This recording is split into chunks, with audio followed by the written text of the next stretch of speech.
Hey guys, how's it going? Hope you're well wherever you are. It's your boy M.K.S here, back on the video. Obviously, this is part 2 of my political goals, dreams, and aspirations, or whatever you want to call them. I hope you check out part one if you haven't done so, and look out for part 3 when I hopefully make it ASAP. And as ever, I welcome your comments and any support you can give me. And if you're new to this channel, please consider subscribing. I'll subscribe to you back, and if you like my videos, I'll like your videos back if you want, or whatever. I'll turn the favour if you like.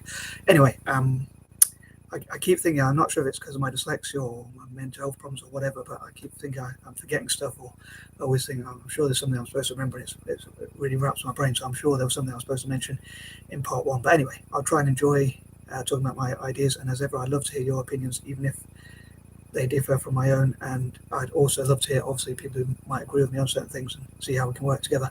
So here goes. So number 11, I'd love to talk about ways my political ideas would change the world and make peace. I know I made it, for instance, and I know I mentioned in part 1 how I'd love for different nations or even groups of nations like the B.R.I.C.S, Brazil, Russia, India, China, and South Africa, maybe even the S.C.O, Shanghai, China Cooperation Organization, and Celtic countries, Celtic countries such as Ireland and the other Celtic countries.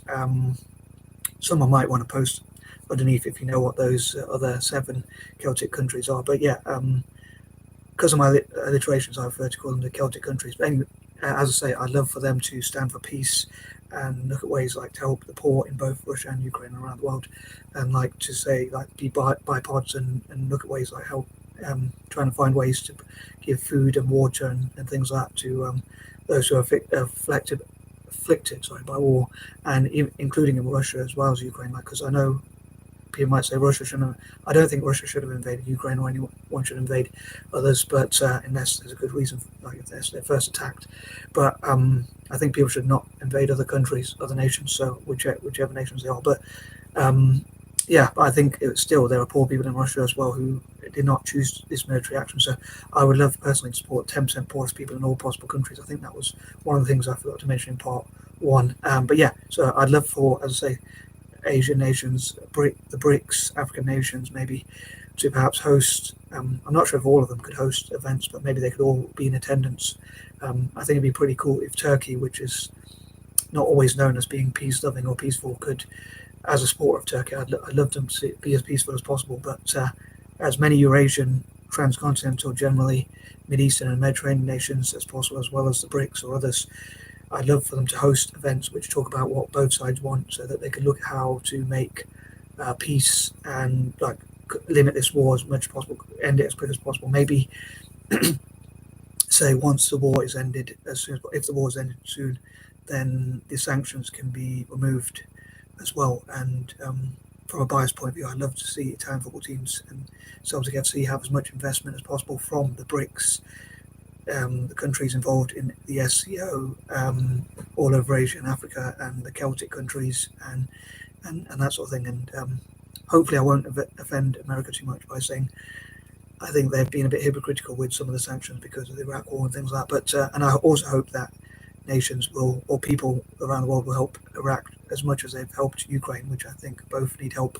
and struggle deserve help. But hopefully, if people who disagree with my ideas about peace and who actually don't want to see peace, if they sort of try and punish me by maybe blocking investment in my ideas, or including Italian football and Celtic, hopefully enough people will put pressure on them to say, because they facilitate peace, that as a reward they'll invest in Italian football and Celtic. Anyway, I don't want to waffle too much on that idea, so moving on. Number 12, I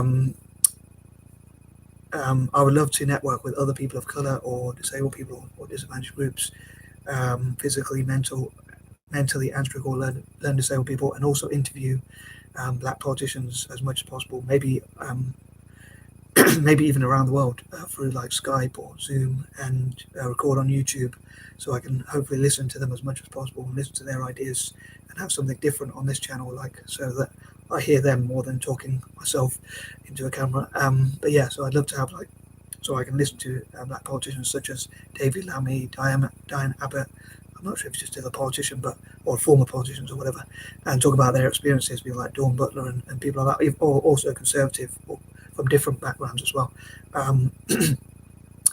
And yeah, so but also to lobby together with people who agree with my ideas. And I was thinking next time that if there is any like invasions of other nations, if people are brave enough, they should go to like where the political offices are, like Washington or like the White House, obviously, or Downing Street or whatever, respectively, and like make so much noise so that the politicians like maybe even bang on the doors and bang on the windows to say that until they stop wars and things like that. I'm not sure if that would work, but maybe their wives would say, "You got to stop this war, otherwise we'll never get any sleep." But yeah, so I'd love for my fellow mixed race people to stop wars as much as possible. Number 13. Sorry for sometimes when I lose my chain of thought, or hope these videos are not too cringeworthy. But yeah, I do want to express my opinions. Number 14. Hopefully, solving problems, as I say, such as working to help people who go through illnesses or diseases or natural disasters or wars, trying to cut wars and make the world a better place generally as much as possible, and like discuss what are the best ways to make the world a better place and to make look after the environment and things like that. I think that would be pretty cool as well. Number 15, as I said in part 1, I hope I can continue to learn things and learn from other people, like maybe look at what a manifesto looks like and how I can learn to organize my ideas and thoughts and express my opinions and look at how to put my aspirations into the best possible use. Number 16, on that note, including how to help developing countries or former colonized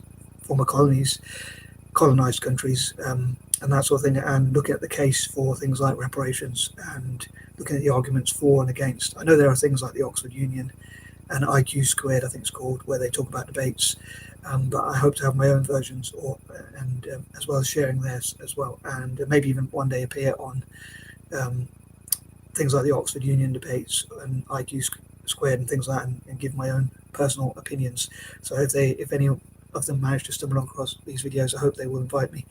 But yeah, to look at ways to make the world a better place, basically, and lobby together on shared goals.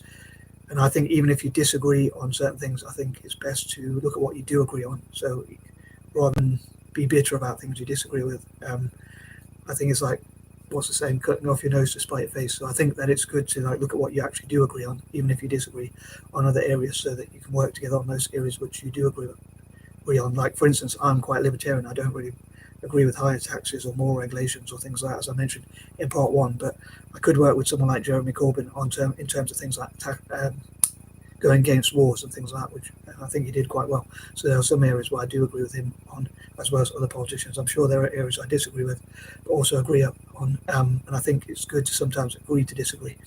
Number 17, I was thinking like imagination. This is more of an imagination, but as a dyslexic creative, if I was in Putin's position, first of all, I hopefully wouldn't start wars on countries or invade other countries, although he might argue that something about rockets and things like that, and or NATO expansion or things like that. But I think maybe that is an excuse. But not wanting to offend any of my ideas, but I was thinking, like, I heard stories about, or saw stories about on news about how the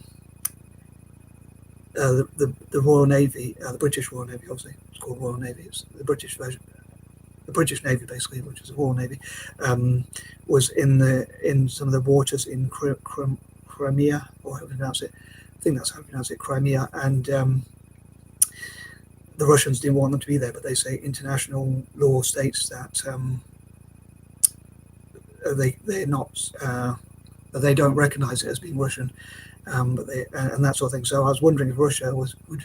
I was thinking, imagine if Russia did get revenge, and because I'm quite a person who imagines things, or thinking from a dyslexic point of view, how would I, as a dyslexic creative, because dyslexic can be quite creative, or thinking outside the box, how would I approach that personally? And I was thinking, imagine if Russia was at like the Falkland Islands or Gibraltar, or even Ireland, Northern Ireland, places like that, and I'm sure if I was in Putin's position, that's probably how I would sort of, I don't know if get revenge is the right word, but I know it shouldn't be revengeful. But yeah, I was thinking from his point of view, but that's more of an imagination, as I say.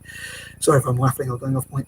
Number 18, but again, I'd love to discuss how to make the world a better place, how to make the world more peaceful, loving, de-escalate situations, and things like that. Number 19, I would love to look into ways that African politicians could support their people and network together, and even though they might be rivals, how they can, or even Asian politicians, like how they can come together for the good of their countries rather than, or even their continent, rather than actually just look at the negatives of each other, and provide access to technology and tech training and STEM generally, for young people in Africa especially. And number 20, I'd love to hear what older people can teach us as well. So as ever, I'd love to hear what you think, and I'm out. Love.